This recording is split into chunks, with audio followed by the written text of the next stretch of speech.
ভাইজান, তিনাকে আমি বক্তব্য রাখার জন্য অনুরোধ করছি। আপনারা একটু সামনের দিকে চলে আসলে দেখতে ভালো লাগবে, মানে তাহলে মাইন্ডটা এদিকে যাবে সবসময়, এদিকে আসলে দেখা যাবে। সর্বপ্রথম দর্শকের আসনে বসে থাকা, দাঁড়িয়ে থাকা যে সমস্ত ভাইয়েরা এসে উপস্থিত হয়েছে তাদেরকে ধন্যবাদ জানাই।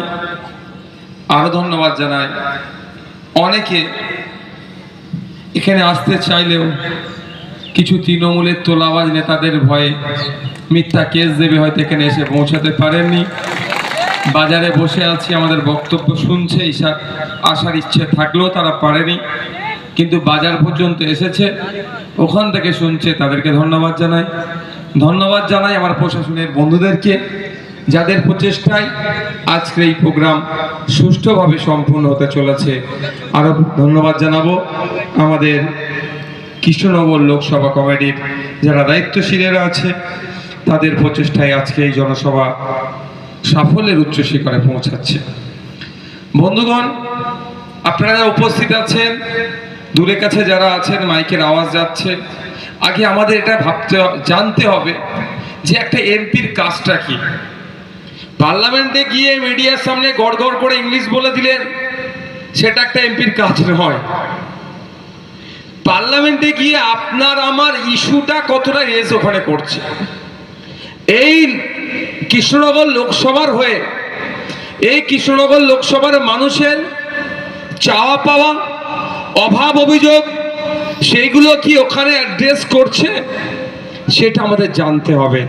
কিন্তু দুঃখের বিষয়, অনেক বড় বড় ভালো ভালো কথা বলছে শুনছি, অনেক ইংলিশে অনেক ফোয়ারা যাচ্ছে শুনছি, ভালো কথা, আরো বেশি বলুক, স্প্যানিশ ল্যাঙ্গুয়েজে কথা বলুক, যতই ল্যাঙ্গুয়েজ ইচ্ছা হয় সেটা শিখুক, বলুক, তার আমি বিরোধী করছি না।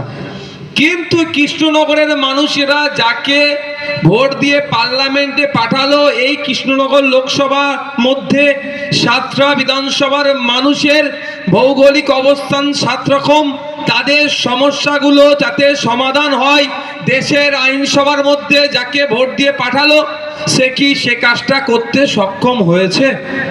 আগে জানতে হবে। ওনারা অনেক কথা বলছেন, আবার অভিযোগ আছে তার জন্য সদস্য পদ বাতিল হয়েছে, নাকি বিদেশ থেকে কি সব কি করেছিল, যাক সেই বিষয়ে কোর্ট ম্যাটার, আমি সেই বিষয়ে বিস্তারিত যাচ্ছি না। কিন্তু আপনাদেরকে জানতে হবে একটা এমপির কাজটা কি, কি ভূমিকা একটা এমপি রাখে। দেখুন, একটা এমপির ছোটখাটো ভূমিকা নয়।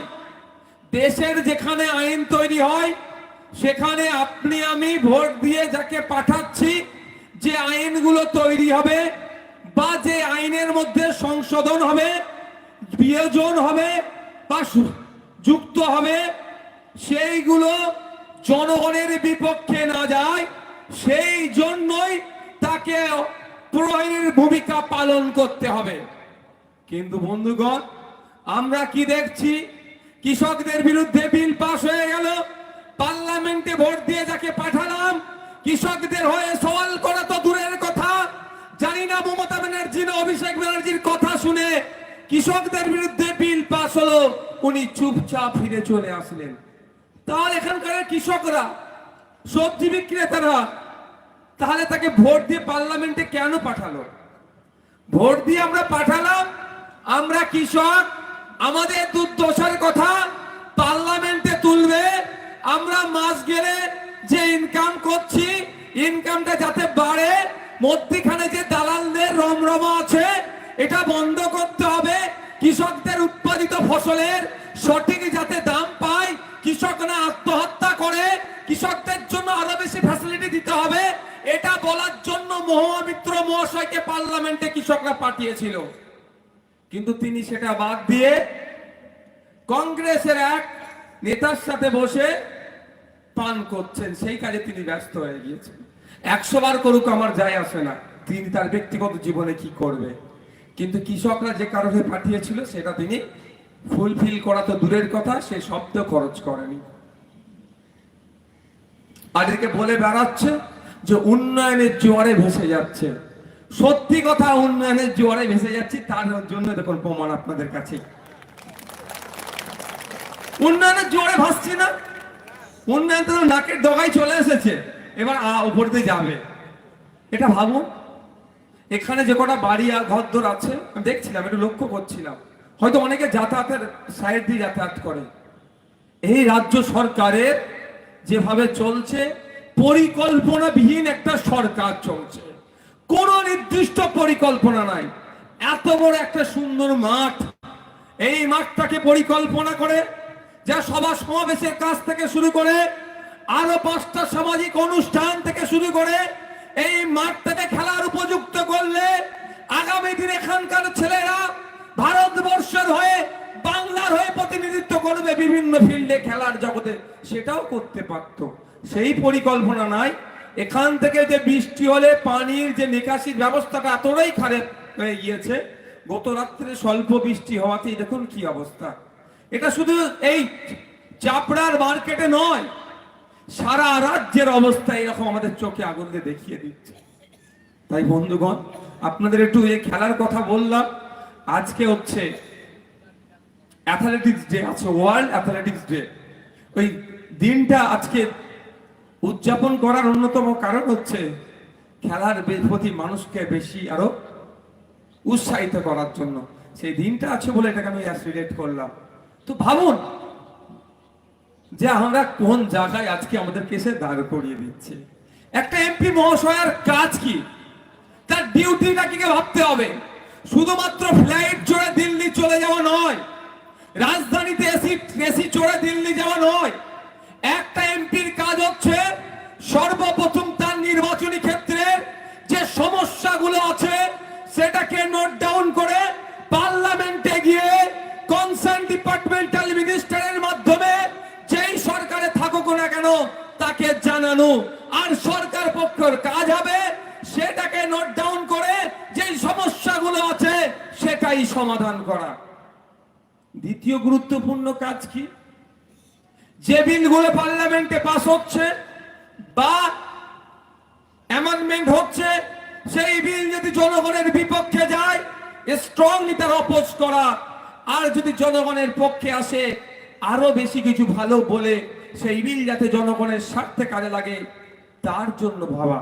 কিন্তু দুঃখের বিষয় আমরা কি দেখছি, বিগত দিনে বিদায়ী এমপি ছিলেন, বর্তমান তৃণমূল কংগ্রেসের যিনি প্রার্থী, সেই ভূমিকা তিনি কতটা পালন করেছেন আমি এই জায়গা থেকে দাঁড়িয়ে বলছি।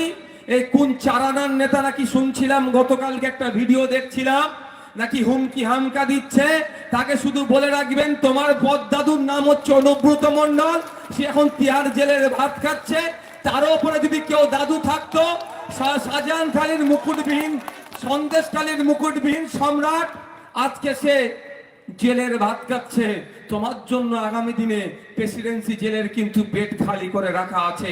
ওই ধরনের অবাঞ্ছিত মন্তব্য, গণতন্ত্রকে বিপন্ন করার মতো মন্তব্য বললে আগামী দিনে এই সমাজ বিরোধীগুলোকে বাইরে রাখা যাবে না, জেলের ভাত খাওয়ানো হবে।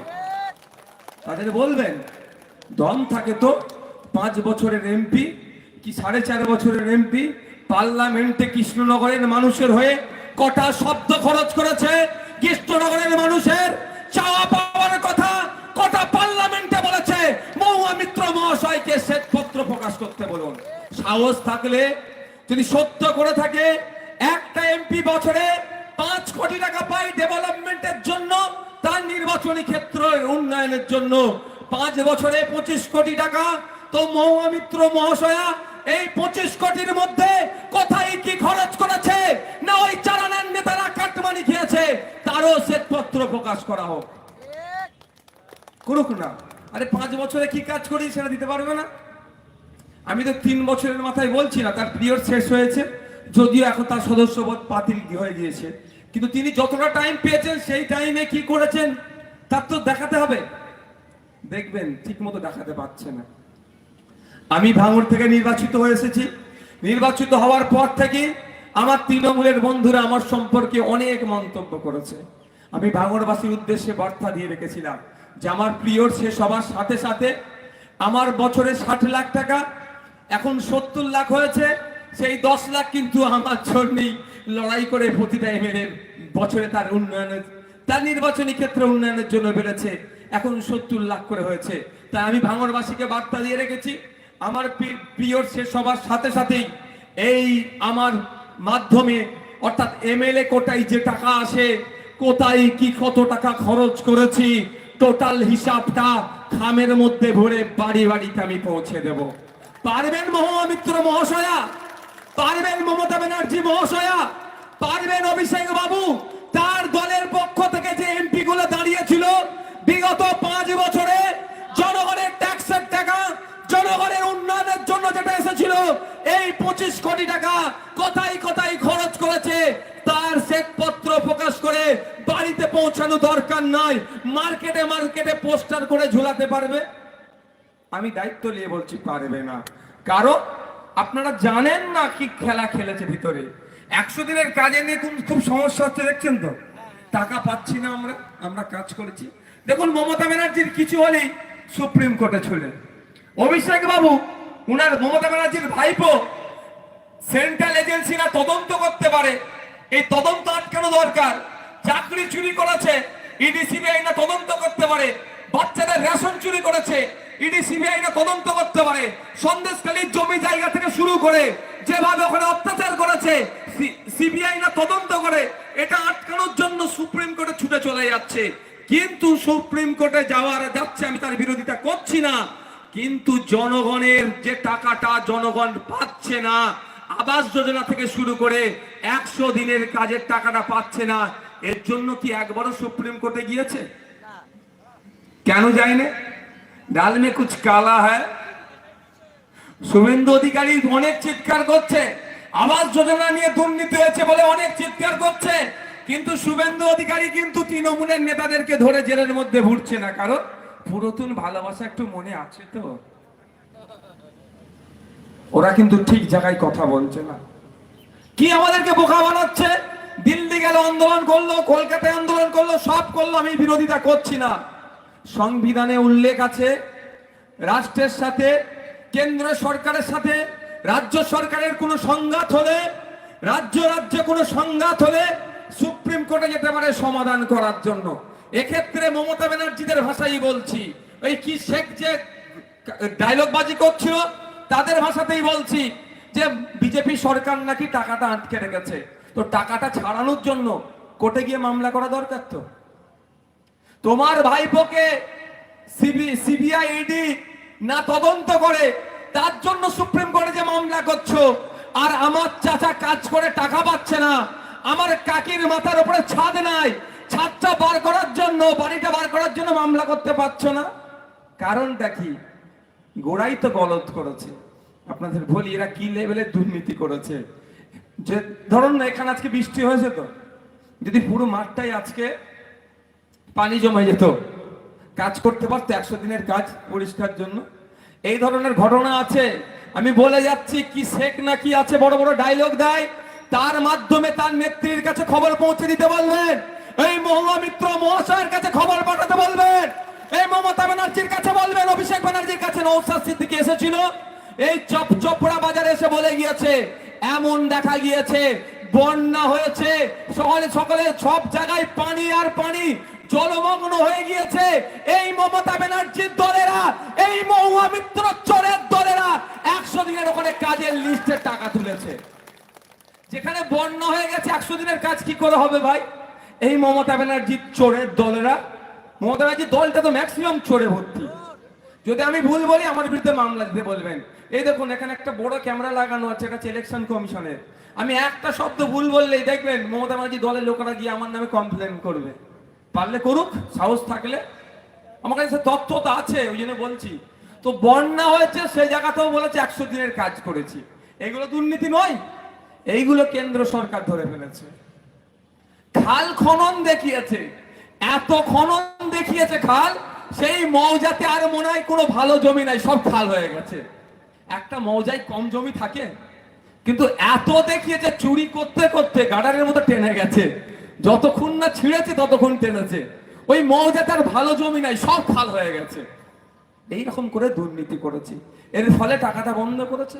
কিন্তু বলে রাখি আপনাদের, এই টাকা বন্ধ নিয়েও বিজেপির সরকার, এই অমৃতা রায় মহাশয়াদের বর্তমানে তিনি যে দলে আছেন, সেই সরকারও কিন্তু নোংরা রাজনীতি করছে। তাই আগামী 13 কত তারিখে ভোট কবে? আগামী 13 তারিখে জবাব দিতে হবে ইভিএম মেশিনে।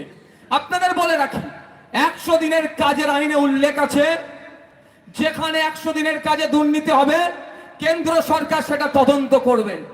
সেইটা কিন্তু কেন্দ্র সরকার সেই আইনটাকে প্রয়োগ করছে। ওই কাজের আইনেই বলা আছে, যারা কাজ করেছে কাজের 15 দিনের মধ্যে টাকাটা বুঝিয়ে দিতে হবে। দুঃখের বিষয়, শুভেন্দু অধিকারীদের সরকার, দিলীপ ঘোষের সরকার, এই অমৃতা রায় মহাশয়াদের সরকার একটা আইন মানছে, আর গরিবের 15 দিনের মধ্যে টাকাটা বুঝিয়ে দিতে হবে। এই আইনকে মানছে না কেন? নোংরা রাজনীতি করছে তারা। তাই বলবো, এই 13 তারিখে আসছে, যাদের দুর্নীতির জন্য নতুন করে 100 দিনের কাজ আপনারা পাচ্ছেন না, 100 দিনের কাজ করে অনেকে সংসার চলতো, অনেকের সংসারে আজকে দুরবস্থা হচ্ছে। যারা দুরবস্থার শিকার হচ্ছেন আর যারা সচেতন মানুষ, আপনাদের বলবো 100 দিনের কাজের যারা দুর্নীতি করেছে আগামী 13 তারিখে তাদের বিরুদ্ধে ভোট দিন এবং খাম চিহ্নের পক্ষে ভোট দিন। আর 100 দিনের কাজকে নিয়ে যে বিজেপি সরকার নোংরা রাজনীতি করছে, আমরা বলছি তো, যদি বিজেপি সরকার না পারে, এই অমৃতা রায় মহাশয়রা না পারে, আমাদেরকে বলুক ওই 100 দিনের কাজে যে সমস্ত সুপারভাইজার গুলো দুর্নীতি করেছে, নেতাগুলো দুর্নীতি করেছে, যে 15 লক্ষের অধিক ফেক জব কার্ড বানিয়েছে, যদি বিজেপি সরকার না পারে, আমাদেরকে বলুক, আমরা তাদেরকে ধরে চালু ডাব্বাতে তুলে দিল্লিতে পাঠিয়ে দিচ্ছি তিহার জেলে রাখার জন্য। যদি শুভেন্দু বাবুদের কষ্ট লাগে, তার পুরাতন দলের নেতাদেরকে আমি জেলে খাটাবো, তাহলে বলুক আমাদেরকে, আমরা পাঠাচ্ছি। কিন্তু নোংরা রাজনীতি কি করছে? যারা 100 দিনের কাজে দুর্নীতি করলো তাদের বিরুদ্ধে ব্যবস্থা গ্রহণ করেনি, উল্টে যারা আমরা কাজ করেছি, আমরা যাদের টাকা বাকি আছে টাকাটা আটকে রেখে দিয়েছে। মমতা ব্যানার্জি প্রায় 3700 কোটি টাকা 100 দিনে যারা কাজ করেছে তাদেরকে দেবে বলে বলছে। এত টাকা দেওয়ার প্রয়োজন ছিল না, সুপ্রিম কোর্টে গিয়ে মামলা করলেই টাকাটা ছেড়ে যেত, আমাদের টাকা আমরা পেয়ে যেতাম। যেমন রাজস্থান সরকার, বিদায়ী রাজস্থান সরকার মামলা করেছিল, তারা টাকা পেয়ে গিয়েছে। আর আমাদের রাজ্যের পক্ষ থেকে কেন মামলা করছে না? কেঁচো খুঁড়তে গিয়ে কি হবে? কেউ উঠে বার হয়ে যাবে। মামলা করলে কি হবে বলুন তো? দেখবেন যে সমস্ত ফেক জব কার্ড তৈরি করেছে সেই সমস্ত নেতাগুলোকে ধরবে, ঘাড় ধরবে, জেলে যাবে। ওই ঘাড় ধরার লিস্টে আপনাদের এখানে শেখও কিন্তু ঢুকে যাবে। ও বেটাকেও জিজ্ঞাসা করবেন কতজনের নামে জব কার্ডের টাকা তুলে খেয়েছো। এখন মমতা ব্যানার্জি বিজেপিকে ম্যানেজ করে আটকে দিচ্ছে, কিন্তু সময় একদিন আসবে, পঞ্চায়েত থেকে শুরু করে জেলা পরিষদ পর্যন্ত একটা পঞ্চায়েতে 1 বছরে 5 কোটি টাকা উন্নয়নের জন্য আসে। পঞ্চায়েত প্রধান, পঞ্চায়েত সদস্য গরিবের ট্যাক্সের টাকাকে লুট করে নিচ্ছে, তাদেরকে আপনারা বলে দেবেন তৈরি হও আগামী দিনের জন্য। বাংলার মানুষ যদি আইএসএফ কে সুযোগ দেয়, প্রতিটা পঞ্চায়েত সমিতিতে জেলা পরিষদে কমিশন বসাবো।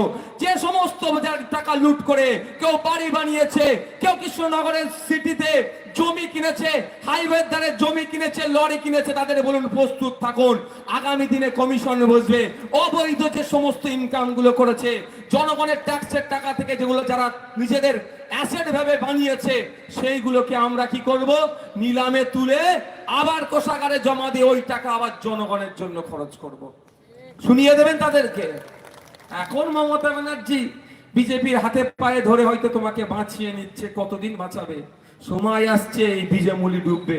আগামী দিন যে সূর্য উদয় হতে চলেছে, সেই সূর্য উদয়ে এমন সূর্য আসতে চলেছে, এমন সকাল আসতে চলেছে, প্রত্যেক মানুষ তার নাগরিক অধিকার নিয়ে বেঁচে থাকবে। তাই বন্ধুগণ, আপনাদের বলবো, এই দুর্নীতিগ্রস্ত দলের থেকে আপনারা হাত ফিরিয়ে নেন। অনেক ভুল বুঝিয়ে আপনাদের ভোট নেওয়া হচ্ছে। এখানে দেখবেন আপনাদের নিরাপত্তার দায়িত্বে আছে অনেক পুলিশের বন্ধুরা, তাদের দুরবস্থার কথা একটু আপনারা শুনবেন। কি পুলিশ বলুন বলে বলে কেউ আওয়াজ দিচ্ছে না কেন? আরে আমাদের পরিবারের লোক তো তারা, আমাদের বন্ধু, আমাদের শত্রু নয় পুলিশ। কিন্তু তৃণমূলের আমলে এসে সেটা যেন তৃণমূলের ক্যাডার বাহিনী করার চেষ্টা করছে, তাকে আমরা ধিক্কার নিন্দা জানাই। আচ্ছা, তার আগে বলবো, এখানে কৃষক কারা আছেন একটু হাত তুলবেন। ওরে বাবা, ম্যাক্সিমামই কৃষক তো। কটা বাজে বলো তো? কৃষক বন্ধুদের নিয়ে কটা কথা বলে আমি বক্তব্য শেষ করবো, যদি ভুলে যাই একটু স্মরণ করিয়ে দেবে। তো আমার পুলিশ বন্ধু যারা আছে, তাদের সাথে কি ন্যায় করছে মমতা ব্যানার্জি?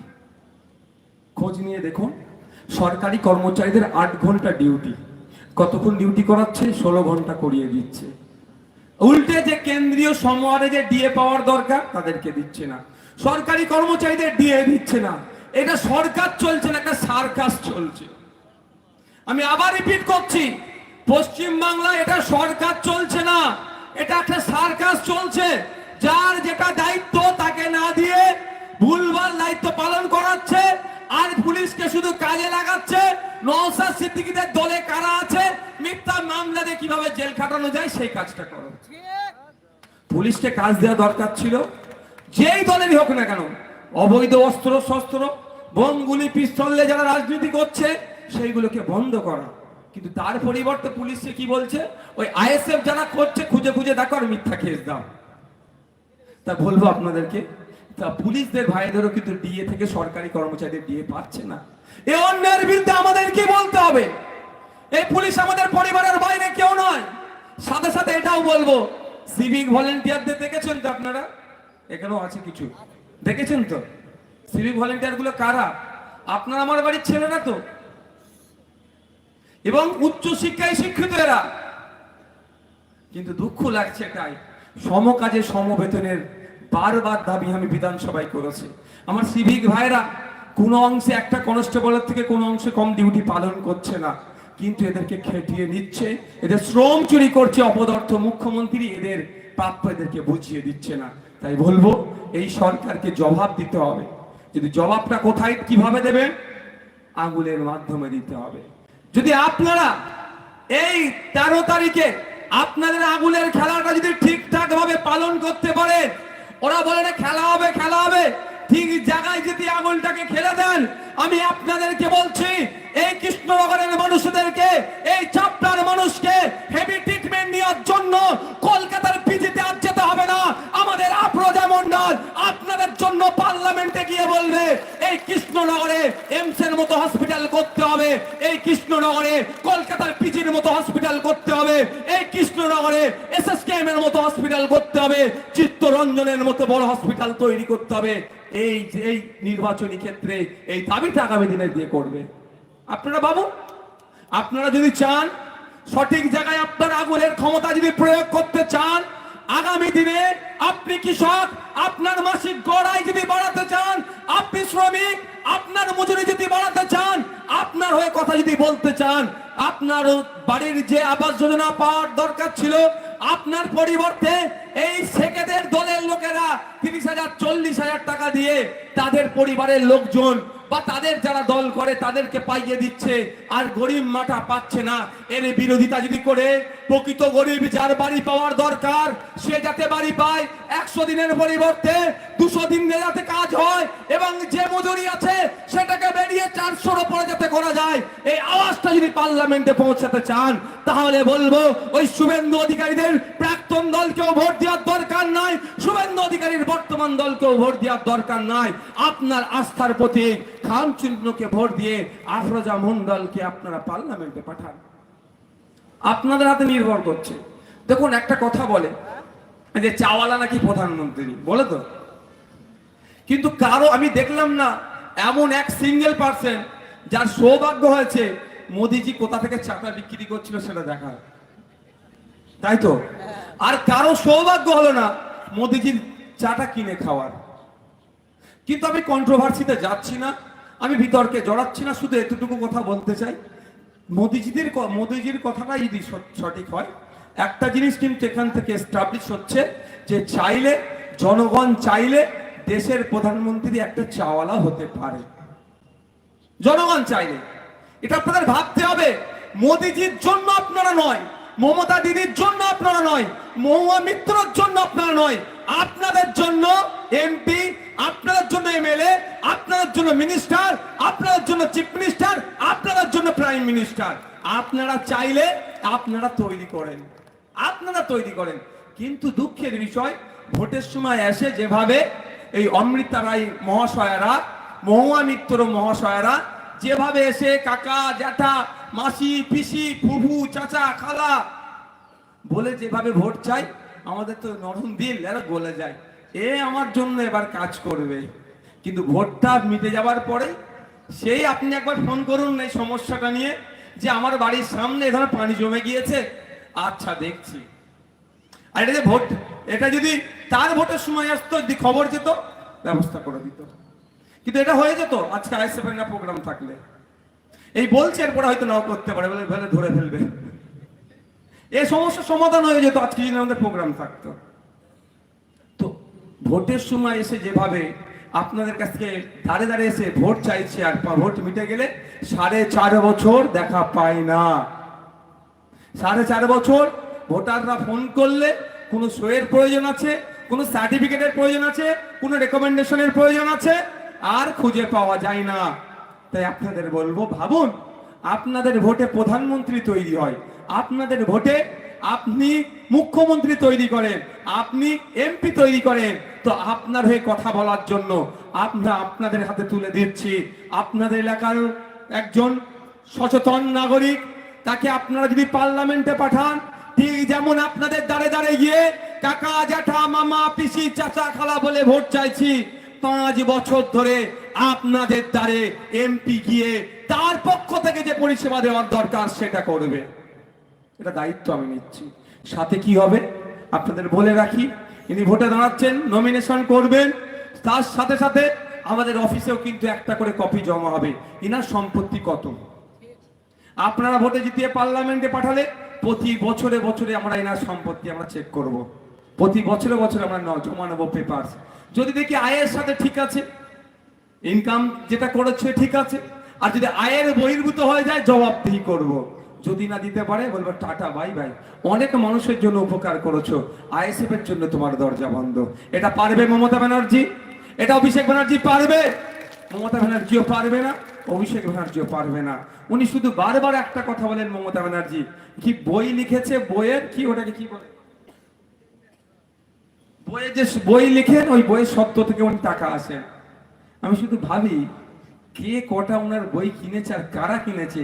ঠিক ওই সারদার নায়ক, ওর নামটা কি গো, সুদীপ্ত সেনের মতো কিছু আছে, তাহলে ওই বইগুলো কিনে ওই টাকা আসে না, অবৈধ পন্থাতে আসে। আর হাতে আইফোন 15 নিয়ে অনেকে ঘুরছে। সে ঘুরুক, আমার অসুবিধা নেই, কিন্তু জনগণের জনপ্রতিনিধির ভূমিকা যেটা হওয়া দরকার সেটা সঠিকভাবে হচ্ছে না। তাই আপনারা যদি চান আগামী দিনে আপনাদের কণ্ঠ পার্লামেন্টে যাওয়া দরকার, আপনার হয়ে কথা বলা দরকার, তাহলে আপনাদের বলবো কারো প্ররোচনায় পা দেওয়ার দরকার নয়, কারো লোভের কাছে আত্মসমর্পণ করার দরকার নয়, ভয় পাওয়ার দরকার নয়। 13 তারিখ সকাল 7টা থেকে ভোটিং সিস্টেম শুরু হবে, সন্ধ্যা 6টা পর্যন্ত, না 5টা মনে নেই এখন। তো সকাল 7টার পরে পরেই লাইনে যাবে, গিয়ে ইভিএম মেশিনের সামনে দাঁড়াবেন, খাম চিহ্নে ভোট দেবেন, আফরোজা মন্ডলকে পার্লামেন্টে পাঠাবেন, আফরোজা মন্ডল আপনাদের হয়ে পার্লামেন্টে সওয়াল করবে। তাই বন্ধুগণ আপনাদের বলবো যে আপনারা একটু সজাগ হন। অনেক হয়েছে, অনেক বোকা বানানো হয়েছে। এই ভোটের জন্য দীর্ঘদিন ধরে একসাথে বসবাস করছি, কারোর সাথে ধর্মীয় বিভাজন লাগাচ্ছে। এই ভোটের জন্য আত্মীয়তা সম্পর্ক নষ্ট হচ্ছে, এই ভোটের জন্য প্রতিবেশীর সম্পর্ক নষ্ট হয়ে যাচ্ছে, আর বাবুরা ভোট নিয়ে দিল্লি চলে যাচ্ছে, আমাদের কথা ভাবছে না। 1952 সাল থেকে আপনার দাদু ওই উনার দাদুর হয়ে লড়াই করেছে, মাথা ফেটেছে, জেল খেটেছে, কবরে গিয়েছে, শ্মশানে গিয়েছে, পরিবার ধ্বংস হয়েছে। আপনার বাবা ওই নেতাদের জন্য মারামারি করলো, বুথ দখল করলো, লাঠিয়ালগিরি করলো, জেলে গেল, কবরে গেল, শ্মশানে গেল, ক্ষতিগ্রস্ত হলো। এখন ওরা চাইছে আপনি ওনাদের হয়ে সেই লাঠিয়ালি হয়ে থাকুন। তাই সময় এসেছে, অনেক হয়েছে, আর নয়। আমি আপনাদের বলবো, নেতাদেরকে তো শুধু নেতা তৈরি করার জন্য আপনারা জীবনটা দিয়ে দিলেন, পেলেনটা কি? তাই সময় এসেছে, 1952 সাল থেকে আপনাকে আমাকে ভোটের জন্য লড়িয়েছে। এবার হাতটা সামনের দিকে আর রাখবেন না, এবার হাতটা কোথায় রাখবেন? পিছন দিকে। নেতারা যদি মাইকের আওয়াজ যাচ্ছে বাজারে, Trinamool, Congress, BJP, CPM, forward block, বিভিন্ন রাজনৈতিক দলের নেতারা শুনছেন, বুথ স্তরের বা বিভিন্ন স্তরের নেতারা, তাদের উদ্দেশ্যে বলছি, মমতা ব্যানার্জি চা খেতে শুভেন্দু অধিকারীকে ডাকলো আর শুভেন্দু অধিকারী মহাশয় চলে গেল। কিন্তু এই চোপড়াতে, এই কৃষ্ণনগরে যখন বিজেপি কর্মীদের উপরে আক্রমণ হতো, তখন মমতা ব্যানার্জিকে শুভেন্দু বাবু বলতে পারেন একবারও যে দিদি আমাকে ডেকে চা খাওয়াচ্ছেন আর আমার কর্মীদের চামড়া তুলে দিচ্ছে, একটু বন্ধ করুন? আমি তো কই চা খেতে যাইনি, কেন খেতে যাব? ভুলে যাচ্ছি না 2021 এই চাপড়াতে আমরা প্রার্থী দিয়েছিলাম, মানুষ চাই না জিততে পারিনি, কিন্তু আমাদের কর্মীদের উপরে যে অত্যাচার হয়েছে আমি ভুলিনি। আমার কর্মীর ভালোবাসা আবেগ আমাদের কাছে আগে। ওই দিনকে নেতাদের সাথে বসে চা খাবো, মুখ্যমন্ত্রীর ডাকে গিয়ে চা খাবো, যেই দিন দেখবো এই চাপড়া থেকে শুরু করে, কল্যাণী থেকে শুরু করে, ভাঙড় থেকে, ক্যানিং থেকে, দার্জিলিং থেকে দীঘা পর্যন্ত বুথ স্তরের যে কোনো রাজনীতি দলের কর্মী হোক না কেন, নন এসিতে অন্তত বসে একসাথে চা খাবে, সেই দিন আমি মমতা ব্যানার্জির সাথে প্রয়োজনে গিয়ে এসি রুমে চা খাবো। আমরা ওপরে নেতারা সব লেভেল ঠিক আছে, আর বুথে মারামারি করাচ্ছে, ও হতে দেওয়া যায় না। 75 বছর ধরে এই লড়িয়ে দেওয়া হচ্ছে আমাদেরকে। অনুরোধ করছি, ক্ষতি কাদের হচ্ছে একটু ভাবুন, ক্ষতিটা কার হচ্ছে একটু ভাবুন। অনেক আপনার আমার মধ্যে লড়িয়ে দিচ্ছে শুধু ভোটের জন্য। অনুরোধ করছি আপনাদের কাছে, ভালো লাগলে ভোট দেবেন, না ভালো লাগলে দেবেন না, আপনার আমি বিরোধিতা করবো না। আমাদেরকে পার্লামেন্টে পাঠালে বেশি করে বলবো, না পার্লামেন্টে পাঠালে যতটুকু ক্ষমতা আছে সেই ক্ষমতা ধরে বলবো, বলা কিন্তু বন্ধ করবো না, এটা বলে রাখছি। কিন্তু অনুরোধ আপনাদের কাছে, এই ভোটের জন্য মারামারি হানাহানিতে জড়াবেন না। নেতা দিল্লি চলে যাবে, বছরে একটা দিন হয়তো খুব বেশি হলে আসবে, এসে কি করবে, আপনার পরিবারের যে লোক মারা গেছে বা যে ক্ষতিগ্রস্ত হয়েছে মারা গেছে ধরছি, তার ছবিতে মালা দিয়ে কি বলবে, অমুক অমর রহে।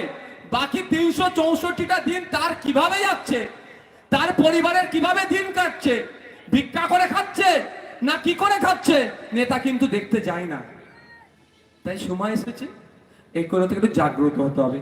নেতা বলবে যে এই কর সেই কর, হ্যান কর, আপনারা কি বলবেন? মাইকের আওয়াজ যাচ্ছে, অনেক দূরে আওয়াজ যাচ্ছে, অনেক দলের নেতাদের শুনতে পাচ্ছে, তাদের উদ্দেশ্যে বলছি। এবার হাতটা একটু পেছন দিকে রাখুন, এবার বলুন যে দিদিমণি, এবার বলুন শুভেন্দু দা, এবার বলুন অধীর দা, মোহাম্মদ সেলিম দা, সুজন দা, অনেক তো লড়াই আপনাদের হয়ে করলাম, লড়াই লড়াই লড়াই চাই, লড়াই করে বসতে চাই, অনেক হলো। লড়াই করলো আমার দাদু, সে ধ্বংস হয়ে গেল, আমার বাবা করলো লড়াই, সে ধ্বংস হয়ে গেল, এখন আমি লড়াই অর্ধেক করে আগে ধ্বংসের দিকে যাচ্ছি, আমি আমার ছেলেকে এই রাস্তায় দেব না। আপনারা বড় নেতা, প্রয়োজনে আপনারা একটু লড়াই লড়াই লড়াই চাই, কেমন করে হয় দেখান, আমরা পেছন দিকে হাতটা রাখে দেখি। আপনারা কোনোদিন দেখেছেন মোহাম্মদ সেলিম সাহেবের সাথে ফিরাদ হাকিমের হাতাহাতি লড়াই হতে? সুজন চক্রবর্তীর সাথে কুণাল ঘোষের হাতাহাতি লড়াই হতে? শুভেন্দু অধিকারীর সাথে অভিষেক ব্যানার্জির হাতাহাতি লড়াই হতে? মমতা ব্যানার্জির সাথে অধীর বাবুর হাতাহাতি লড়াই হতে? কোনোদিন দেখিনি, আর আমরা দেখতেও চাই না। কিন্তু যত লড়াই কি দেখছি আমরা, বুথের স্তরে কাকার ছেলের মাথা ফাটাচ্ছে জ্যাঠার ছেলে, মাসির ছেলের মাথা ফাটাচ্ছে পিসির ছেলে, এই হচ্ছে চাচতো ভাইয়ের মাথা ফাটাচ্ছে বড় চাচার ছেলে, ফুফুর ছেলের মাথা ফাটাচ্ছে খালার ছেলে, এই হচ্ছে না? এগুলোকে বন্ধ করাতে হবে না ভাই, আমি অনুরোধ করছি, এগুলো বন্ধ করুন। নেতারা মারামারিতে জড়াবে না। ওই মহামিত্র মহাশয়া অনেক ভালো ভালো কথা বলবে, সুন্দর বলতে পারে, অমৃতা রায় মহাশয়া উনি ভালো সুন্দর সুন্দর কথা বলবে, এরা আস্তে আস্তে কথা বলবে, খুব ভালো লাগবে, কিন্তু যখনই আপনাদেরকে লড়ার কথা বলবে একটা কথাই বলবেন, দাদা দিদি আসুন আপনারা বউনি করুন, আমি শেষ করব। কি বলবেন? কি বলবেন? যে আপনারা বউনি করুন আমরা শেষ করব। আসবে না, মহামিত্র মহাশয়ও আসবে না, শুভেন্দু অধিকারীও আসবে না। জানে ওই মারছি 2-4 চপল, মারতে মারতে যদি বেটা মরে যায়, 302 ধারায় কেস খাবো। মাঝে মধ্যে বিদেশে ঘুরতে যাই, মাইন্ডকে রিফ্রেশ করতে হলো আর যাই করতে, এমন 302 ধারা খেলে আর বিদেশে যেতে পারবো না, তার কল কেলিয়ে যাবে। যে কারা মারামারি করছে, সেই দাদুর আমল থেকে মারামারি করছে, কৃষ্ণনগর কোর্ট আর বাড়ি করছে, মারামারি করছে বাপ, কৃষ্ণনগর কোর্ট আর বাড়ি এখন আপনাকে আমাকে সেই রাস্তায় নিয়ে যেতে চাইছে। আমি অনুরোধ করছি এ কাজ করবেন না। যাকে ভালো লাগবেন সকাল সকাল যাবে, ভোট দিয়ে চুপচাপ ঘরে চলে আসবেন, যার আদর্শ ভালো লাগবে ঝান্ডা নিয়ে যাবেন, কিন্তু অনুরোধ এই ভোটের জন্য মারামারি করবেন না। আমি আবাস যোজনার কথা বলছিলাম, ভুলে যাব সেই জন্য বলছি। আবাস যোজনা নিয়ে আপনাদের কাছে একটা কথা বলে যাচ্ছি। আবাস যোজনার নতুন লিস্ট তৈরি হয়েছে তো, এখন মমতা ব্যানার্জির দলের পক্ষ থেকে ওই মহামিত্র মহাশয়রা শুধু জেতার জন্য মানুষকে যেভাবে মিসগাইড করছে, আর অমৃতা রায় মহাশয়রা জেতার জন্য ধর্মে ধর্মে লাগিয়ে দেওয়ার চেষ্টা করছে, যাতে যাতে লাগিয়ে দেওয়ার চেষ্টা করছে। এদের বিভাজনের ফাঁদে আপনারা পা দেবেন না। এখন বাড়ি বাড়িতে গিয়ে ওই কিছু শেখেদের মাধ্যমে, এই যে নেতা আছে না, ওদের মাধ্যমে কি করছে, একটা কাগজে কি বলছে, আবাস যোজনার বাড়ি পাওয়ার জন্য লিখে ফর্ম ফিল আপ করছে না? আপনাদের এখানে চলছে কি? আমাদের হাওড়া জেলা, হুগলি জেলার দিকে শুরু করে দিয়েছে। বাড়ি বাড়িতে গিয়ে কি করছে জানেন? মালদা মুর্শিদাবাদেও করেছে। এই আপনাদের ভোট আগিয়ে আসছে, করবে। এই একটা কাগজে কি বলছে, আপনার নাম লিখে দিচ্ছে, এখানে নাকি আবাস যোজনার বাড়ি পাবে। এটা বলছে কি আপনাদের এখানে? যদি বলে থাকে আপনাদের বলি, এতে আপনি ভয় পাবেন না। যদি নাম ফর্ম ফিল আপ করার ইচ্ছা হয়, ওতে বাড়ি পাওয়া যাবে না। তাও বলবো আপনি একটু সতর্ক থাকবেন। আপনারা যারা বাড়ি পাননি, মাইকের আওয়াজ যাচ্ছে, যারা আইএসএফ কে ভোট দেবে না তাদের উদ্দেশ্যে বলছি, যারা আইএসএফ কে গালাগালি করে তাদের উদ্দেশ্যে বলছি, যারা আইএসএফ কে ভালোবাসে তাদের উদ্দেশ্যে বলছি, আপনারা যারা বাড়ি পাওয়ার যোগ্য অ্যাপ্লিকেশন জমা করেছেন, ওয়েট করুন, যে লিস্ট আউট হবে তার দিকে নজর রাখুন। যদি দেখেন আপনাদের এলাকায় আপনাদের থেকেও গরিব মানুষ বাড়ি পেয়েছে, ওয়েল এন্ড গুড। আমরা তো চাই বুথের সব থেকে গরিব মানুষটা বাড়ি পাক। আর তার পরিবর্তে যদি দেখেন আপনার মাথার উপরে ছাদ নাই, চাল নাই, ঠিকঠাক, তার পরিবর্তে যার দোতলা বাড়ি, যার পাকা বাড়ি, যার বাড়ি 4 চাকা আছে, যার বাড়ি 2 চাকা আছে, যার বাড়ি ফ্রিজ আছে, যার 8-10 বিঘে জমি আছে, সে বাড়ি পেয়ে গিয়েছে, তাহলে কি করবেন? ঝগড়া করবেন নাকি? কোনো ঝগড়া করতে হবে না। শুধু যে আপনার পরিবর্তে বাড়ি পেয়েছে তার এনরোলমেন্ট নাম্বার হোক, অ্যাকনলেজমেন্ট নাম্বারটা নেবেন, আর তার যেগুলো যদি কোনো প্রুফ থাকে ওটা দিয়ে আমাদের এখানে যে নেতৃত্বরা আছে, এখানকার যারা নেতৃত্বরা আছে এদের হাতে তুলে দেবেন। কাজ এতটুকু করবেন। আপনারা কি করবেন? যে বড় লোক বাড়ি পেয়েছে 30,000 40,000 কাটমানি দিয়ে, তাদের এনরোলমেন্ট নাম্বার বা অ্যাকনলেজমেন্ট নাম্বারটা আমাদের নেতৃত্বদেরকে দিয়ে দেবেন। দুটো কাজ হবে। একটা, যদি আমাদের পক্ষ থেকে আফরোজা মন্ডলকে আপনারা পার্লামেন্টে পাঠান, কনসার্ন ডিপার্টমেন্টাল মিনিস্টারকে সেই লিস্ট ধরে সেখানে পার্লামেন্টে গিয়ে আপনাদের হয়ে চিৎকার করবে। যদি ভোট দিয়ে পাঠান, নাও ভোট দিয়ে পাঠালো, তাও বলছি আপনাদের জন্য আমরা লড়াই করব। তাদেরকে শুধু বলে দেবেন যে বাবু, আমার বাড়িটা পাওয়ার দরকার ছিল, আমার পরিবর্তে তুমি 30,000 যা হোক কাটমানি দিয়ে বাড়ি নিয়েছো। আমাদের নওশাদ সিদ্দিকী বলে গিয়েছে চাপড়ার এই বাজারে এসে যে তুমি একটা অ্যাডভোকেট রেডি করো কলকাতা হাইকোর্টে, তোমাকে শায়েস্তা করার জন্য। তুমি অন্যায় ভাবে আমার বাড়ি তুমি চুরি করেছো, তোমাকে শায়েস্তা করার জন্য কলকাতা হাইকোর্টে নওশাদ সিদ্দিকীর অ্যাডভোকেট রেডি করা আছে, তুমি একটা অ্যাডভোকেট রেডি করো জবাব দেওয়ার জন্য। শুধু কি তাকে ধরবো নাকি? যে অন্যায় করে বাড়ি নেবে তার বিরুদ্ধে মামলা হবে কলকাতা হাইকোর্টে। যে প্রধানের সয়ে বা যে সমিতির মেম্বারের সয়ে বা যার যার সয়ে ইনক্লুড থাকবে ভিডিও পর্যন্ত, সব ব্যাটাগুলোকে ডেকে কলকাতা হাইকোর্টে নিয়ে যাব। 5 টাকার পেনের খোঁচাতে গরিবের হক মারা 12টা বাজিয়ে দেবো। তাও এটা বলে যাচ্ছি। আবারও বলছি, এই বাড়ি পাওয়ার জন্য আমাকে ভোট দেবেন না। দুঃখ লাগে এই ধরনের আজকে তৃণমূলী বন্ধুরা বলছে আমাদের মিছিলে চলো, আমাদের ঝান্ডা ধরো, আমাদের মিটিং এ চলো, নাকি বাড়ি দেবে। সত্যি খুবই দুর্ভাগ্যজনক। আপনারা আসলে সচেতন না হওয়ার ফলে এটা বলার সাহস পাচ্ছে। আপনারা কোশ্চেন করুন না ওদেরকে। আপনারা শুভেন্দু বাবুদেরকে বলুন যে আজকে তোমরা 10 বছর শাসনে ছিলে। আপনারা অমৃত রায় মহাশয়দেরকে প্রশ্ন করুন যে 10 বছর শাসন করছেন দেশের, আমার মাথার উপরে এখনো কেন চাল থেকে কেন পাকা ঘর হলো না, এর জবাব দিন। আপনারা প্রশ্ন করুন সেই সমস্ত তৃণমূলী নেতাদের যারা বলছে আবাস যোজনার বাড়ি পাওয়ার জন্য তাদের দলের ঝান্ডা দিতে হবে। তাদেরকে বলুন আমার বাসস্থানের অধিকার আমার ফান্ডামেন্টাল রাইটস এর মধ্যে পড়ছে, আমার মৌলিক অধিকারের মধ্যে পড়ছে। তোমরা 13 বছর বাংলায় শাসন করছো, আমি এখনো বাড়ি পেলাম না কেন, এর জবাবটা আগে দাও, তার উপরে মিটিং মিছিলে যাওয়ার প্রশ্ন আসবে। কিন্তু আপনারা না জানার ফলে উল্টে আপনাদের উপরে চাপিয়ে দিচ্ছে। আমি আপনাদের বলবো, বাড়ি পাওয়ার জন্য কোনো দলের মিটিং মিছিল কাউকে ভোট দিতে যাবেন না। যেই ভোটে জিতুক না কেন আপনাকে তাকে বাড়ি দিতেই হবে। যেই পার্লামেন্টে যাক না কেন আপনি বাড়ি পাওয়ার যোগ্য, আপনাকে বাড়ি দিতে হবে। শুধু সচেতন না থাকার জন্য আপনার বাড়িটা অন্যজন লুটে নিচ্ছে। বন্ধুগণ, আপনাদের কাছে অনুরোধ করব, এই 13 তারিখে থান চিহ্নে ভোট দেবেন, আমাদের প্রার্থীকে জিতিয়ে পার্লামেন্টে পাঠাবেন। শেষ পর্যায়ে এসে কৃষক বন্ধুদের কয়েকটা দুর্দশার কথা তুলে ধরে সমাপ্ত করে দেবো। আচ্ছা, আপনারা কিছুদিন আগে কৃষক আন্দোলন করেছেন নিশ্চিতভাবে, সারা দেশে কৃষকরা আন্দোলন করেছে। এই শুভেন্দু অধিকারীদের সরকারেরা, দিলীপ ঘোষের সরকাররা, অমৃতা রায় মহাশয়দের সরকারেরা কি করেছে? কৃষকদের বিরুদ্ধে বিল পাস করেছিল। বিলটা কেমন ছিল? 3টে বিলের মধ্যে একটা ভয়ঙ্কর বিল ছিল, সেই পুরাতন ব্রিটিশ পিরিয়ডের মতো। কি ছিল?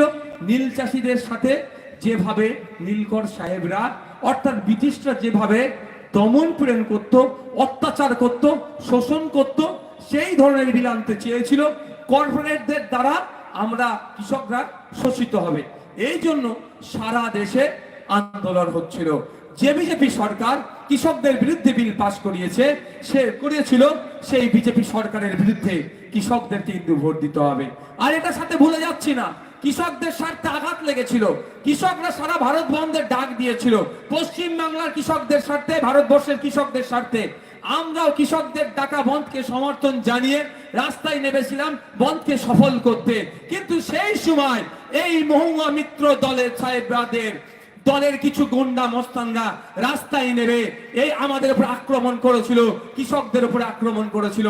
তাই ভুলে গেলে চলবে না, এই কৃষক বিরোধী কেন্দ্র সরকার তাকে যারা সাথ দিয়েছিল সেই সময়, সেই কৃষক বিরোধী তৃণমূল সরকারের বিরুদ্ধে কিন্তু কৃষকগুলোকে ভোট দিতে হবে। হবে তো নাকি ভাই? আমি আপনাদের বলি, আপনাদের নিয়ে যেহেতু আমি ভাঙড়ের বিধায়ক, ওরা কৃষি প্রধান এলাকা, কৃষকদের নিয়ে একটু গবেষণা করছিলাম। আমি বিধানসভায় জিজ্ঞাসা করেছিলাম যে পশ্চিমবাংলার কৃষকদের মাসিক গড় আয় কত। এক কথায় মাসের শেষে পশ্চিমবাংলার কৃষকদের পরিবার পিছু কত টাকা ইনকাম করে। আমাকে উত্তর দেয়নি। একাধিকবার প্রশ্ন করেছি, শুধু ঘুরিয়ে ফিরিয়ে অন্য জায়গায় চলে গিয়েছে। আয় বেড়েছে, হ্যান করেছে, ত্যান করেছে। আমি বলেছি ফিগারটা বলুন, 5,000 ইনকাম করে, যা হয় একটা সংখ্যায় বলুন কত টাকা ইনকাম করে। উত্তর আমাকে দেয়নি। তো আমি উত্তর না দিলে তো চুপ থাকার ছেলে নয়। আপনাদের দোয়া আশীর্বাদে একটু হলেও পড়াশোনা করেছি, আমি একটু গবেষণা করতে লাগলাম, বা এই বিষয়ে যারা এক্সপার্ট তাদের সাথেও কথা বললাম। আমি গুগল সার্চ করতে করতে দেখলাম ভারত সরকারের একটা ডেটা, সেই ডেটাতে যে তথ্যতে দেখছি পশ্চিমবাংলার কৃষকদের অবস্থা খুবই খারাপ। মাস গেলে 7,000-এর নিচে, 60,000 নয়, 7 বিলো 7,000। আমাদের এখানে যারা বসে আছেন না কৃষকরা, আপনাদের মাস গেলে ইনকাম 7,000-এর নিচে। কারো 20,000 হতে পারে, কেউ যদি বলতে পারেন আগ বাড়িয়ে, কিন্তু অন্যজনের 3,000, এভারেজ 7,000-এর নিচে। তো আমি অবাক হয়ে গেলাম। পশ্চিমবাংলা কৃষি প্রধান রাজ্য, পশ্চিমবাংলার যে অর্থনীতির চাকাটা ঘুরছে এই কৃষকদের অক্লান্ত পরিশ্রমে, হাড় ভাঙা খাটুনির ফলে। সকালে মাঠে যান, সন্ধ্যায় ফিরেন, মাথার ঘাম জমিনে ফেলেন, তারপরে যে অর্থনীতির চাকাটা ঘুরছে আপনাদের 50% অবদান। পশ্চিমবাংলার 50% মানুষ সরাসরি কৃষিকাজের সাথে যুক্ত, 70% মানুষ প্রত্যক্ষভাবে পরোক্ষভাবে যুক্ত। তো এই দুর্দশা কেন? আমি একটু ঘাঁটতে দেখলাম কাশ্মীর মানে আমরা কি জানি ভঙ্গুনি এরকম একটা ব্যাপার। তাহলে ওখানকার কৃষকদের অবস্থা আমাদের থেকে খারাপ হবে। কিন্তু দেখছি ওখানকার কৃষকরা মাস গেলে 15,000-এর বেশি ইনকাম করে। তারপরে আমার মাথায় চলে আসলো, কৃষক আন্দোলনের সময় মোদিজি ভয় পেয়ে গিয়েছিল, এই শুভেন্দু বাবুরা ভয় পেয়ে গিয়ে বলেছিল মার্সিডিজ করে, BMW করে আর কৃষকরা আসে আন্দোলন করতে। আমার সন্দেহ হয়েছিল। আমি সার্চ করতে করতে হরিয়ানা দেখলাম, আমি অবাক হয়ে গেলাম। হরিয়ানার কৃষকরা মাস গেলে কমসে কম প্রায় 22,000 টাকা ইনকাম করে। তো আরো আমার অবাক হয়ে যাচ্ছিলাম, তাহলে সর্বোচ্চ ইনকাম কোন রাজ্যের কৃষকরা করে দেখতে হবে। দেখতে দেখলাম মেঘালয় স্টেট, মেঘালয় রাজ্যের কৃষকরা মাস গেলে প্রায় 30,000 টাকা ইনকাম করে। তারাও কৃষক, আপনারাও তো কৃষক, তারা অত ইনকাম করছে, আপনারা এত কম কেন? ওইখানে এই কিছু শেখ আর কিছু নেতা আছে না, তোলাবাজ নেতা, দালাল ভুইপুর নেতা। আপনি ফসল উৎপাদন করছে, আপনার কাছ থেকে কিনে নিয়ে মার্কেটে চড়া দামে বিক্রি করছে, আপনি সরাসরি ফসল উৎপাদিত ফসলের দাম পাচ্ছেন না। আর মেঘালয়ে খোঁজ নিয়ে দেখুন, এই ধরনের তোলাবাজগুলোকে কাঁচি দিয়ে, আইনের কাঁচি দিয়ে সব কেটে দিয়েছে। তো সময় এসেছে পশ্চিমবাংলার কৃষকদেরও বলবো, আপনাদের সাথে যে অন্যায় হচ্ছে এই অন্যায়টাকে বন্ধ করার জন্য পশ্চিমবাংলার আইনসভার মধ্যে আমি যেমন চিৎকার করছি, দেশের আইনসভার মধ্যে আমাদের আফরোজা মন্ডলকে যদি আপনারা পাঠান, আপনাদের জন্য চিৎকার করবে। আপনাদেরকে আর কয়েকটা কৃষকদের কথা বলে শেষ করব। তো আপনারা ভাবুন, আজকে এখানে আমি এগ্রিকালচার স্ট্যান্ডিং কমিটির মেম্বার হয়ে আমি নদিয়া জেলাতে এসেছিলাম। আপনাদের এখানে পাট চাষটা খুব ভালো হতো, এখন কি অবস্থা? আমি 2 বছর আগেকার কথা বলছি, গত বছর নয়, তার আগের বছরের কথা। কত জনের পাট মাঠে নষ্ট হয়েছে, প্রচুর মানুষের হয়েছে। আমি এখানে ঘুরে গিয়েছি, তো ওই সময় এসেছি। তো আমি জিজ্ঞাসা করেছিলাম এখানে এডিএ, যিনি এখানে ডিডিএ নাকি বলে, যেটা ডিস্ট্রিক্ট লেভেলে আছে, তাকে জিজ্ঞাসা করেছিলাম যে সাহেব, এই যে পাট চাষ নষ্ট হচ্ছে কি ব্যাপার? তিনি বলেছিলেন যে, আমি বললাম এদের ক্ষতিপূরণের ব্যাপারটা, বললো না, এদের বীমার মধ্যে আসেনি। আমি কিন্তু এই নদিয়া জেলার, আমি এই কৃষ্ণনগরের কৃষকদের কথা ভেবে, পাট চাষিদের কথা ভেবে, সেই দুর্দশার কথা আগামী দিনে যাতে না হয়, সেই জন্য কিন্তু পশ্চিমবাংলার আইনসভার মধ্যে পাট চাষিদের যে পাট চাষটাকেও বীমার মধ্যে যাতে আনা যায়, তার জন্য কিন্তু বলিষ্ঠ কণ্ঠে আওয়াজ তুলেছি। কিন্তু অপদর্থ সরকার, এই মহুয়া মিত্রদের সরকার, এই চোরেদের সরকার, চুরি করলে তার হয়ে উকিল লাগিয়ে সুপ্রিম কোর্টে সওয়াল করতে পারে এখানকার পাট চাষিদের, যাতে পাট চাষকে বীমার মধ্যে আনা যায়, তার জন্য পলিসি করে না। কিন্তু তারা যদি পলিসি না করে, আমরা বসে থাকতে পারবো না। পলিসি তৈরি করার জন্য দেশের সরকারকে গিয়ে আমরা তার কানে আওয়াজ ঢুকাবো। আওয়াজটাকে ঢুকাবে কোনো মহুয়া মিত্র নয়, কোনো অমৃতা নয় নয়, আওয়াজটা ঢুকাবে কে? আফরোজা মন্ডল, যদি আপনারা আফরোজা মন্ডলকে সুযোগ দেন। বন্ধুগণ, সময় হয়ে এসেছে, আমি আপনাদেরকে শেষ কথা বলে এখান থেকে বিদায় নিচ্ছি। আমি সকলের চাই দীর্ঘায়ু কামনা করছি, কিন্তু এটা অস্বীকার করতে পারবেন 60 বছরের নিচে এখানে কৃষক অনেক মারা গিয়েছে, আমাদের পরিবারের সদস্য গিয়েছে। তো সবাই কি 60 বছর পরে মারা গিয়েছে? পশ্চিমবাংলা সরকারের একটা প্রকল্প আছে, 60 বছরের নিচে কোনো কৃষক মারা গেলে তার পরিবার এককালীন 2 লক্ষ টাকা ক্ষতিপূরণ পায়। এখানে যে হাজার হাজার মানুষ আছে, একজন হাত তুলে বলুন তো এগুলো জানতেন? যারা জানতেন তারা হাত তুলবেন, তাছাড়া হাত তুলতে হবে না। একজনও কেউ জানতেন না? এত কৃষকের কেউ জানতেন না? হ্যাঁ, এইবার শুনুন কাহানিটা কি। নওশাদের উপরে এত রাগ কেন জানেন? রাগ এটাই, যা করছিস কর। এই 2 লাখ টাকা কেউ মারা গেলে শুকুনের মতো তাকিয়ে থাকে, তো কোনো কৃষক মারা গেলেই তো 2 লাখ টাকা তুলে রাখিয়ে নেয়। খোঁজ হয়তো হয়তো আপনার পরিবারে কেউ মারা গেছে, 2 লাখ টাকা তুলে খেয়ে নিয়েছে, নাহলে কেন আপনাকে জানাবে না? আপনাদের জানিয়ে রাখি, সবার দীর্ঘায়ু কামনা করছি, কিন্তু 60 বছরের নিচে অনেক কৃষক মারা যায়, তার পরিবার এককালীন 2 লক্ষ টাকা ক্ষতিপূরণ পাবে। এটা মাথায় রাখুন। আগামী দিনে আসলে এই কৃষকদের নিয়ে অনেক আলোচনা হবে, কিন্তু এখন স্বল্প সময়, এটা আপনাদের জানিয়ে রাখি। কেন আমার উপর রাগ এবার বুঝতে পারছেন তো? মমতা ব্যানার্জিদের কেন, ওই কোন শেখ নামে কি নেতা আমাদের উপরে রাগ কেন এবার বুঝতে পারছেন? আমাদের চুরি করে খাওয়ার লাইনটা বন্ধ করে দিই বলে রাগ কেন আমাদের উপর। আমার এই কৃষ্ণনগর শহরে যে ওয়াকা প্রপার্টি বেদখল হয়ে যাচ্ছে, তার পক্ষে সওয়াল করি বলে আমাদের উপর রাগ। আমাদের উপর রাগ হওয়ার কারণ হচ্ছে হিন্দু সমাজের পূর্বপুরুষেরা দেবদেবীর নামে, মন্দিরের নামে, ধর্মস্থানের নামে যে সম্পত্তি উৎসর্গ করে গিয়েছিল, সেটা হস্তান্তর হয় না, সেটা বিক্রি করা যায় না। এই মমতা ব্যানার্জির আমলে, এই অভিষেক ব্যানার্জিদের সরকার, এই মহুয়া মিত্রদের সরকার, এই ভূমি সংস্কার দপ্তরের মাধ্যমে অন্যায়ভাবে সেই দেবদেবীর নামে যে সম্পত্তি, মন্দিরের নামে যে সম্পত্তি, সেইগুলোকে লুট করেছে, বিক্রি করেছে। আর আমরা বলে যাচ্ছি, আগামী দিনে মানুষ যদি আমাদেরকে সুযোগ দেয়, সেই সম্পত্তিগুলোকে উদ্ধার করে আবার দেবদেবীর নামে, আবার মন্দিরের নামে ফিরিয়ে দেবো। ওই জন্যই ভয় পাচ্ছে। আর কি বলছে এই নওশাদ সিদ্দিকী, মাথায় টুপি মুখে দাঁড়িয়ে মুসলমানদের দলের কাছে যাওয়া যাবে না। আর যখন কৃষ্ণনগরের এই শহরের ওপরে ওয়াকফ সম্পত্তি বিহাত হচ্ছে, বিভিন্ন সরকারের আমলে ওয়াকফ সম্পত্তি চুরি হয়েছে, যে সম্পত্তিও হস্তান্তরযোগ্য নয়, আমাদেরকে যদি সুযোগ দেন, আগামী দিনে এই একইভাবে ওয়াকফ সম্পত্তি উদ্ধার করব। তখনই রাজ্য সরকার ভয় পাচ্ছে, সেই জন্যই তখনই আমাদেরকে বলে দিচ্ছে আমরা বিজেপির দালাল হয়ে গেছি। যাব কোথায়? আমার অঞ্জনা মা কি না, অঞ্জলি মা এদিকে আসেন, আর আপনি এদিকে আসেন, দুটো উদাহরণ দিয়ে শেষ করে দেবো। আমার রাইট সাইডে আমার অঞ্জলি দাস মা, রাইট সাইডে, লেফট সাইডে আফরোজা মা। আমাকে বলছে হিন্দু মুসলমানের রাজনীতি করতে আমার দ্বারা সম্ভব নেই। আমার মায়ের ছেলেরও চাকরি চুরিয়ে গেছে, অঞ্জনা মায়েরও চাকরি চুরিয়ে গেছে, আমার আফরোজা মায়ের ছেলেরও চাকরি চুরি গিয়েছে। তো আমার লড়াইটা হচ্ছে আমার দুটো মায়ের ছেলেকে চাকরিটা বুঝিয়ে দেওয়ার। তাতে আমাকে সাম্প্রদায়িক বলুক, মৌলবাদী বলুক, বিজেপির দালাল বলুক, অমুকের দালাল বলুক, যা সার্টিফিকেট দেবো আমার দেখার দরকার নাই। আমার মা যে রেশনটা পায় সেটা এই বড় বড়দের সরকার, এই মমতা ব্যানার্জির সরকার চুরি করেছে। এই রেশনটা ফিরিয়ে দেওয়ার লড়াই আমি আছি। ওই জন্য আমার উপর এত রাগ। 2022 সালে টেট পরীক্ষার কথা ভুলে যাচ্ছি না আমরা।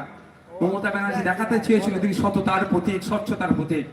এই হাত থেকে আমার হিন্দু সমাজের মা বোনের শাখা পালা খুলিয়ে পরীক্ষা কেন্দ্রে যেতে করিয়েছিল। তখন কোনো অমৃতা রায় মহাশয়া মুখ খোলেনি, তখন কোনো শুভেন্দু অধিকারী মুখ খোলেনি, তখন কোনো দিলীপ ঘোষ মুখ খোলেনি।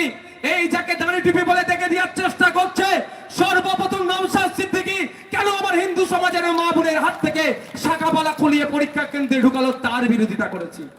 আর যখন হিজাব নিয়ে সমস্যা হচ্ছিল তখন কোনো ফিরাদ হাকিম, কোনো সিদ্দিকুল্লাহ চৌধুরী, আপনার পাড়ার কোনো শেখার কিন্তু কোনো প্রশ্ন আসেনি। সর্বপ্রথম আওয়াজ বিধানসভার মধ্যে আমি তুলেছি। এই তুলছি বলি আমার উপরে রাগ। একদিকে আমার হিন্দু মায়ের কথা বললে, একদিকে মুসলমান মায়ের কথা বললে, কখনো মুসলমানদের দল হয়ে যাচ্ছি, কখনো বিজেপির দালাল হয়ে যাচ্ছি। তবে একটা কথা আমি বলি, আমি প্রকাশ্য বলে যাচ্ছি, মহুয়া মিত্র মহাশয়ের কানেও পৌঁছে দেবেন, যদি পারে বিজেপির কাছ থেকে টাকার লাইনটা উনি করে দিক। কি বলছি? যা টাকা লাইন করবে তার 90% ওনাকে দিয়ে দেবো, 10% আমি নেবো। সকলে ভালো থাকবেন, সুস্থ থাকবেন।